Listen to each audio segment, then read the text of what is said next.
And welcome everybody. This is Prophecy in the Spotlight. I'm your host, Brother Dan Goodwin. As you can see, Dr. Hiltebittle is not with us today. Many of you don't realize this, but Doc came down with pretty severe illness. He's been in Vietnam. He's been around Agent Orange. He's got lung problems, has for years and years. Every few months he gets bronchitis, stuff like that. Well, he got that several weeks ago, and then on top of that, they claim he got COVID. So he's been in bad shape. And I'll be honest, I thought we were going to lose Dr. Hiltebittle. But praise the Lord, he's doing better. He's out in the other room. I've been trying to get him to come in here and sit down and just do a minute. But he don't feel comfortable coming out yet. His voice is very weak. But he and I chatted for quite a while back there about a meeting coming up that we're going to be doing. But I wanted you to know that he's doing much better. We believe he's going to be okay. And he'll be back with us soon, but for now it's me, okay? And so keep praying for Dr. Hiltebittle and for the ministries here. Don't forget, if you watched the program last week, we did the show about the 500-year-old prophecy of Henry VIII, remember?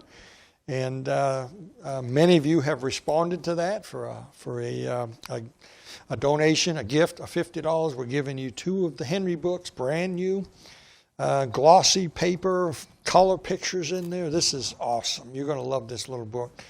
And we're giving you 2 of those. We're giving you a copy of Dr. Hiltebittle's book about the pre-tribulation rapture, the little pamphlet on that. We're giving you 10 of my Time is Running Out gospel tracts that I wrote, and I love these things. Has a picture of the studio on the back. And also 10 of our bookmarks. Just thought it'd be something that you would enjoy and be able to help us pay for the airtime here on the show. All right, I'd like to read you something here out of my Revelation study guide. And this is actually a verse out of the Bible. This is Revelation chapter 1, verse 3. I want to read this for you. This is a blessing that the Bible gives to those who, well, let me read it. Blessed is he that readeth, and they that hear the words of this prophecy, and keep those things which are written therein, for the time is at hand. So there's a blessing about the book of Revelation that's not given in any other book of the Bible except Revelation. Right at the beginning of the book, in verse 3, there's a blessing to those who do 3 things. Number 1, read. Number 2, hear. And number 3, keep. So those who read the book, those who hear it, in other words, hear it with your mind, don't daydream while you're reading, and then those who keep the things that are written therein. You know, for many people, the book of Revelation is a closed book. Though everyone seems fascinated by the teachings of it, most are either too afraid or have been told all their life that Revelation is too hard for the common man to comprehend. That, my friend, is not true. Not true at all. The book of Revelation is no harder to understand than any other book of the Bible, but it does take some study to understand. God is the author of the book. He will guide you to an understanding of it if you will let him. God promises the special blessing to those who read and hear and keep the words of this book. So, I got a special treat for you. My good friend Phil Hauser, some of you remember him from Prophecy in the News. When I was hosting Prophecy News TV out in Oklahoma City, I actually brought him out and we did 3 shows with him out there. He has a CD that he produced. Actually, I produced it, but this is Brother Phil. There's 3 CDs. They're like 79 minutes each. So, and it's him teaching a Bible study at his church on these 3 CDs. And they came out good quality, crisp and clear. You're going to love it. He goes verse by verse through the entire book of Revelation. And they're on this CD. And I produced it because I like it. And he's read all my stuff. He's right down the line where I am. In fact, I don't think I heard anything on this that I didn't agree with. And I liked it so much that I produced it for him. And we're going to make that available to you. But he's living in Alaska now. But he came back to Tennessee to make some adjustments and to get some luggage and whatnot. And I met him there, and we did 3 shows with him at a place in Knoxville, Tennessee.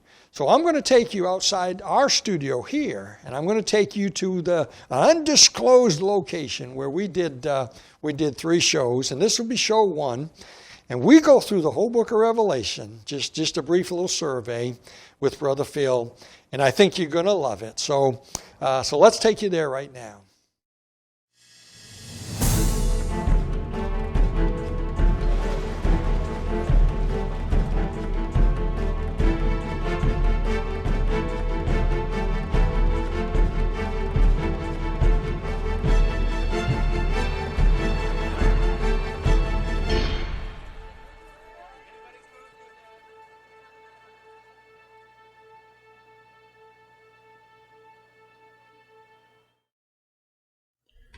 And welcome everybody, Brother Dan Goodwin here, Prophecy in the Spotlight, sitting in the studio here with my good friend, Brother Phil Hauser. Let me zoom in a little bit. As you can see, we are outside of the studio. We are actually down on the east side. We're in an undisclosed location. It can't be underground in our bunker of toilet paper. We're in a bunker hiding.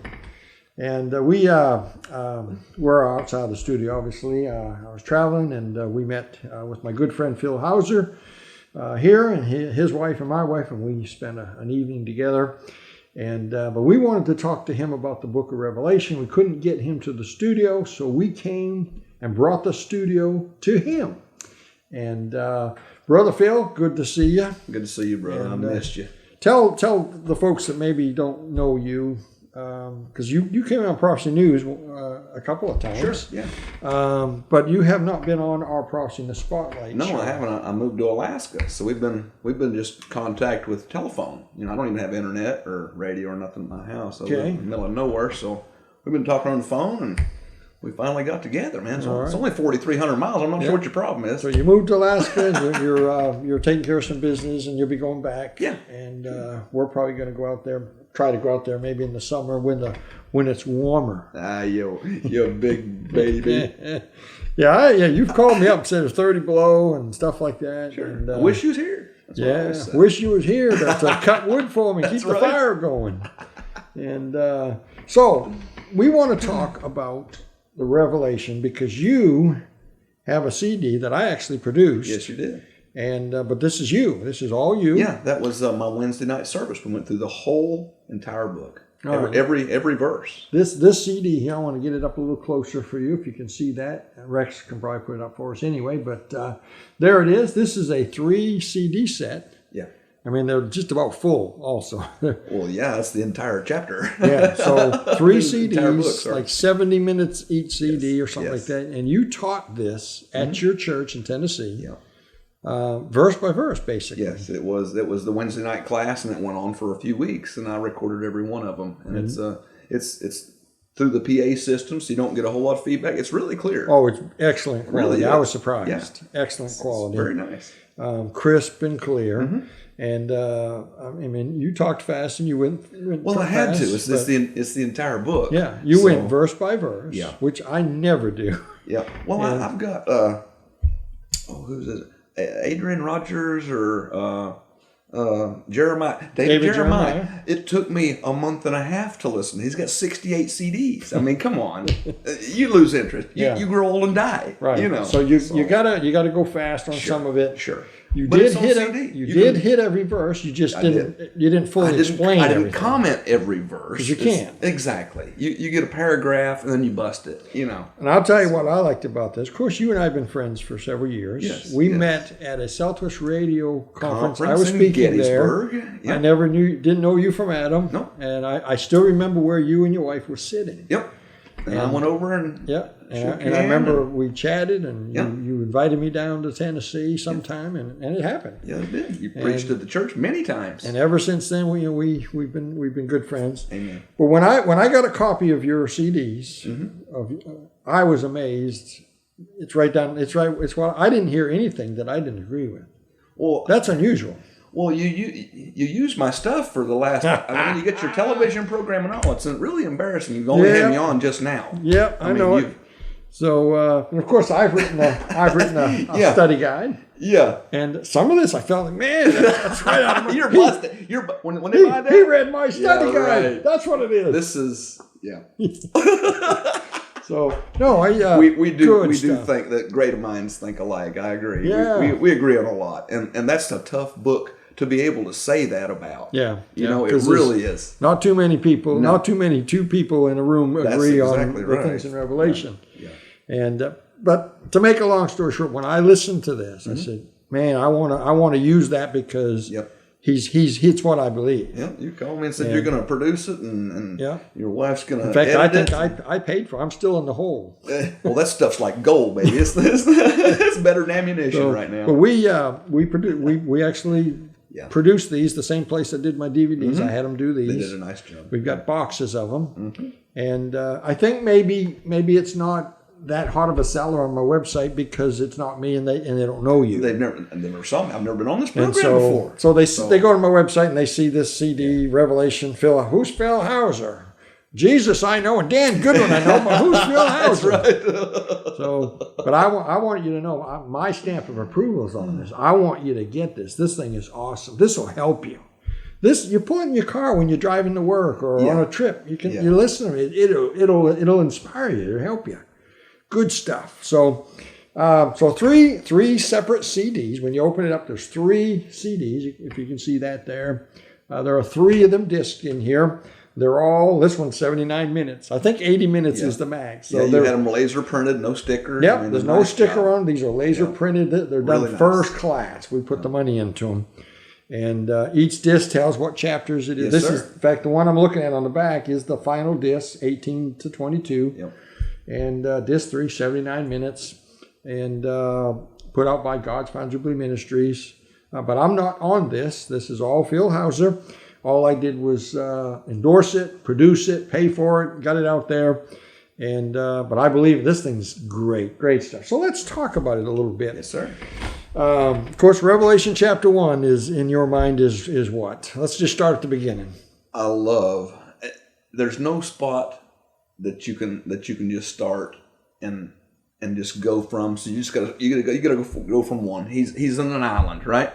He's a forgotten about old man. Can you imagine that? Sitting there for years and years and years, and all of a sudden Christ is standing in front of you, hasn't aged a day, and there he is. And it just is the eyes of fire. I mean, he sees all. You know that. He sees inside a man's heart. The feet of bronze, it's judgment. So you see a description of Christ. Exactly. Yeah, the white hair, like I told you it's on the CD. Even the judges in England still have the white wig because they're a judge. Yeah. That's where that come from.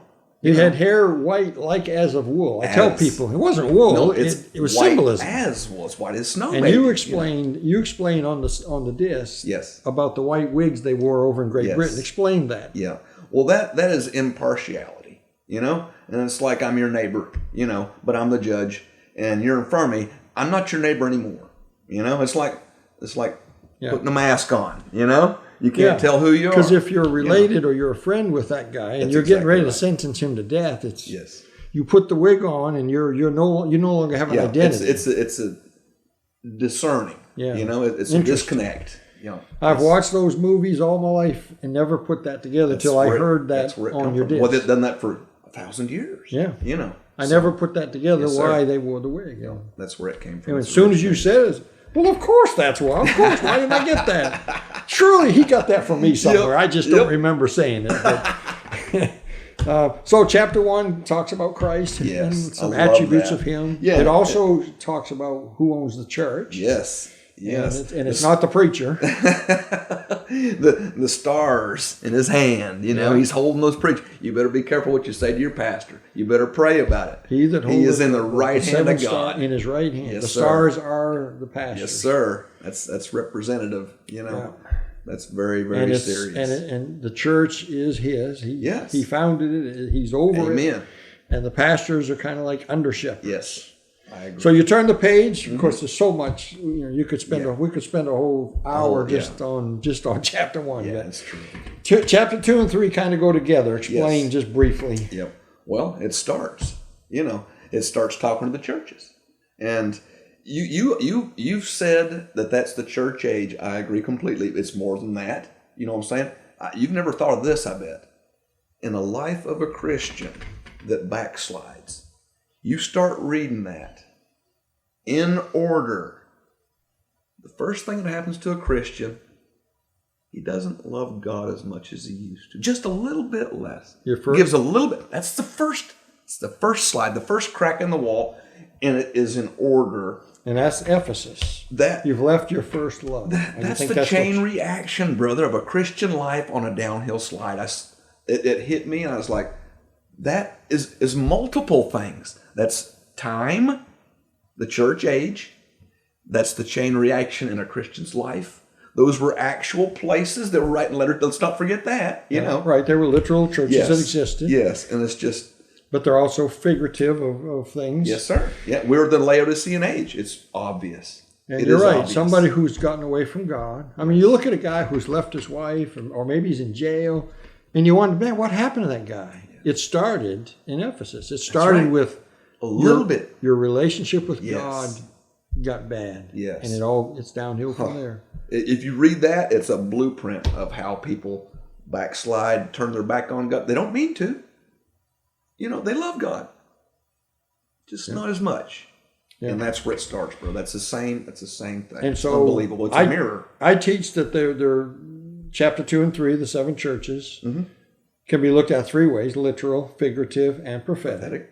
Yep. I think that would fit the figurative part. Yeah, it's figurative. You're saying it shows the life of a Christian backsliding. And look where it ends. Yes. Lay out a scene. Makes him sick. He's gonna sell you gold tried by fire. Yeah. It comes all the way to that. It's judgment by fire. Okay, so 2 and 3, and then now let's my timer here. Let me see what's happened. Here we go. By the way, you're watching Crossing the Spotlight. We're not in our regular studio. In case you're catching us in the middle of a TV show, this is Crossing the Spotlight. Don't be fooled by the atmosphere here. It may sound a little bit different because we're in a rented house. Got a fireplace here. I've got a different microphone. I hope the audio is okay. But I'm here with Phil Hauser, and we have his CDs, and they're on the website. Go to prophecyinthespotlight.com. Go up there and click on the website, the bookstore, and you can get one of these. In fact, we're discounting the price on them. I want everybody to get this thing. This thing will help you understand the book of Revelation. Phil's just a down-to-earth guy. He preaches some. He loves the Lord. He loves the book of Revelation. He loves prophecy. He loves me. Well, that's a miracle right there. and I really believe this CD set will help you with the book of Revelation. And if you want, get my Revelation study guide, go along with it. But mine's not as in-depth as his. Mine's not verse by verse. But the two of them together would really complement each other. I think. Don't know if they contradict in one spot. I don't know if any. I don't think they do. That's almost impossible. Disc, and I said, look, I didn't hear anything. And I learned some things. I don't want to admit that, but I learned some things. I got a hold of that, and I was like, I can't really bust on him, which I'd love to. Yeah. So that brings us through the church age, yes, sir. All the way to, and then you turn the page again. Revelation chapter 4, verse 1. What just happened? Everything changes. The first 3 chapters, it's all about the church. What else is there, brother? You read it, it's him seeing Christ, him explaining the churches. That is the last time you see the church until the church comes back, brother. It stops. The church age stops.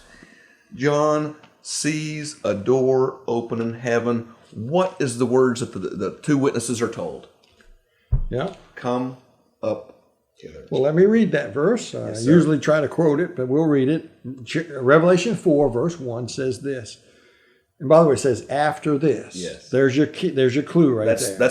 That's a turn the page moment in history in the world. In other words, what did we just finish with? The church age has closed. That is the end of the church age. And I actually drew an arrow in my Bible up to that last verse of Yep. chapter 3. That's it. After this, Yes. after the church age, Yes. I looked, this is John speaking, I looked and behold a door or a portal. There you go. Because that's what a portal is. It is. In the sci-fi world, a portal is a door. It comes from the Bible. Yes. I realize the sci-fi people, there's a lot of fiction and a lot of falsehoods, but the foundation of a lot of the sci-fi stuff out there is the Word of God. A door is opened, and somebody passes through from one dimension to another dimension. I talk about that in my Sure you do. Mystery of the Jubilee book. That was a good chapter. I have a chapter called The Mystery of Time. I talk about the different dimensions. I enjoyed that. And look, Elijah and Moses came from another dimension. Well, of course they They did. came through a door. Yeah. They came from paradise. Yep. And they came and met Jesus in right the there, Transfiguration. and they're like, "Ooh, maybe we should build houses for yeah, you." yeah. Hey, it is good for us to be here, Yeah, Peter said. yeah. Yeah, you think? So after this, I looked and behold, a door was opened in heaven. Yes. And the first voice which I heard, this is John speaking, Yes. was as it were, notice that word as, Yeah. symbolism. It wasn't as. a trumpet. It wasn't like- a trumpet, right. Yeah. It was as of a trumpet talking with me, which said, "Come up hither." Come up hither. Caught up, come up That is hither. our plot. So that is the resurrection word. And I will show thee things which must be hereafter, the tribulation period. So Revelation 4:1 is a type of the rapture. Amen. And everything, and then of course chapter 4 is amazing, and what John sees, the throne and he that sat on it. I love that. I was sitting there studying that, what he saw on the throne. And you sit there and you read about the emerald rainbow that goes around the throne. Read that one where it says that. I'll tell you the trick. Well, let's see. Out of the throne proceedeth lightnings and thunders and voices, and there were 7 lamps of fire. I didn't miss it, did I? Which in the 7 spirits of God. Before the throne was a sea of glass like unto crystals, and in the midst of the throne, around about the throne, were 4 beasts full of eyes. There's the four beast. Let's see, holy. I think you missed it. I probably missed I think it. it's up front. It's in verse 3 here. First of the chapter, yeah. And he that sat was to look upon like a jasper and a sardine stone, and there was a rainbow round about the throne. Round. So you got Emerald, correct? The color was green? he that sat upon was to look upon like a jasper and a sardine stone, and there was a rainbow round about the throne in sight like unto an emerald. Green. All right. Okay. So you have a rainbow, right? Rainbow around the throne. A circle, a wedding ring, is eternal, right? You have an eternal throne. It's always been there, brother. Always been there. Always will be. What color is it? It's green. That is the color of life. The green earth. Yeah, the growth in the spring. Now, that is eternal. Do you believe the rainbow is a complete circle? I believe it just like it says. It said a circle around the throne. Yeah. I mean, the rainbows we see here are half. We see through a glass dimly. Because the earth's in the way. Yeah, that's right. Yeah. But it's eternal. The circle's eternal. The circle is green. That is eternal life comes from that throne. Okay, now so Revelation 4 gives a lot of this interesting stuff. The 4 beasts are mentioned. But then chapter 5, we got just a few minutes here. Let's touch on that, and then maybe next week we'll hit on chapter 6 and beyond. Okay. So chapter 5, the book, the 7-sealed book. Yeah. If you go back, Revelation and Genesis are parallel with each other. Okay? If you go back to Genesis, you see the curses handed down, right? Genesis 3, right? Mm-hmm. Eve, you will have pain in childbearing, and you will be under your husband because you are trying to be over your husband, right? Those 2 curses go to Eve. Adam, you will work by the sweat of your brow. Dust you were, dust you will become. There's his 2 curses. That's 4 curses, right? Satan gets 3 curses. He will crawl and eat dust. Enmity between the woman. He will bruise your head. 2, 2, and 3. There's 7 curses on the earth. God sends 7 curses on that earth. Christ picks it up and starts taking care of those curses. He breaks the 7 curses that are on the earth, and he's the only one worthy, brother. And the title, and the 7th seal book, I think Yes. you agree with me, it's the title deed That to the is planet. the earth. Yep. Adam lost dominion. He Yeah. lost the power. The small g god of this world. Everybody knows who that is. Satan. He has the lease. He doesn't have the deed, brother. He has the lease. His time is almost up. And Christ is going to, with He's the gonna- opening of the seals, he's gonna take that he's back. going to pay the debt that's Exactly owed. right. And when that's finished is when he comes on the white horse at the end, Well, Revelation the earth 19. groans and travails. The curse is on the earth too. I mean, And it all fits hand in hand with the Jubilee, doesn't it? Yes. And that is what a Jubilee is. The property goes back to the original owner. Christ is the original owner. The earth is the Lord's, the fullness thereof. Amen. After the mortgage is paid, the debt is paid, Christ comes back victorious And with us, with the title church deed is in his back hand. for some reason. The Are we church gonna- springs back in the spotlight. Are we going to have our AR-15s and I hope And so. you're a Colt man. You're a 1911 Colt man. You're going to have that on your side There's not coming really down. much of a fight. I mean, I can bring it if I want to. Maybe I don't know. It just but seems like it's not quite what we want. We want That's to right. slice some Yep. We want some blades, and it it ends just like that, doesn't it? I think it's the words of creation that he speaks backwards. And you and I, and we're out of time, but you and I stood at the very place where he's coming back on the white horse. Yes, sir. Megiddo. Though that's a place to be. You and I isn't stood it? up on the hilltop looking down at that valley. Napoleon said it was the greatest battlefield ever Yeah. on the face of the earth. And it's going to be the place where it all ends. Yes. And it's going to take about that long. He's going to speak those words. Adrian Rogers put it like this: God's going to say, "Drop dead." Yeah. He might speak the words of creation in reverse. He might. I don't know. I'll be there to tell you. Yeah. I can't wait. All right. Well, folks, we're talking to Brother Phil Hauser and about his CD that he produced. We helped him get it out there, but it's him. And I want you to go to the website, Prophecy in the Spotlight. I want you to order that thing. I promise you, you're going to enjoy it. And we've discounted it. It's a good price, and we want you to get on there and get it. Well, I hope you've enjoyed the program today as much as we've enjoyed it. The time goes so fast. You sit here and you get talking. You look at the clock. You always say, maybe we should go over it. I'm like, just hit play. We always run over anyways. So we're going to bring Phil back again, and we're going to start at chapter 6. Great. And we're going to go a little further with this thing. I hope you know the Lord. I hope you're ready to meet Jesus. Amen. Because Phil and I both believe that Christ is coming back That's soon. right. And if you're not born again, if you're not saved, you'll be left behind. And that's a bad thing to do. You do not want to be left behind during the tribulation period. So if you need some help with that, we'd love to talk to you. The 800 number is there. Or send us an email. We'd love to help you if we can. But until that time, keep your eyes on the skies. Amen.